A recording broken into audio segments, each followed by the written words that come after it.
La guerre économique est partout.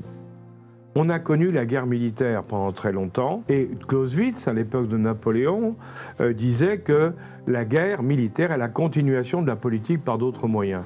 Or, on s'aperçoit qu'aujourd'hui, au XXIe siècle, après les échanges diplomatiques, après les échanges politiques, on a la guerre militaire, mais on ne peut plus la gagner sans un accompagnement économique.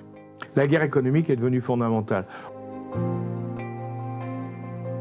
Comment on peut faire comprendre aux Français que l'ennemi pour les guerres économiques, ce sont des amis, que ce soit des Européens, peut-être outre-Atlantique. Un pays n'a pas d'amis.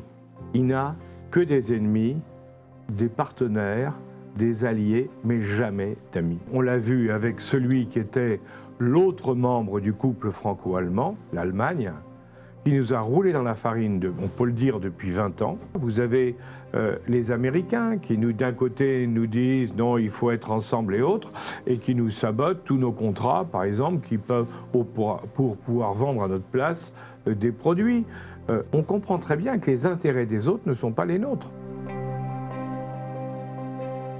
Peu de temps avant qu'Angela Merkel quitte la chancellerie, elle est partie en Chine pour négocier l'accord économique européano-chinois, en disant je suis la chef du plus grand pays d'Europe, donc je vais négocier dans le cadre de l'Europe. Évidemment, quand vous voyez l'accord qui a été signé, il est clairement favorable aux Allemands. Peu de temps après, on a eu notre président qui est parti là-bas, mais lui, on lui a dit ah non, vous ne pouvez pas négocier pour le compte de l'Europe, Madame von der Leyen va vous accompagner. Donc nous, notre président avait à côté de lui quelqu'un qui était prié de l'empêcher de faire prendre certaines décisions, alors que du côté allemand, la chancelière avait négocié toute seule.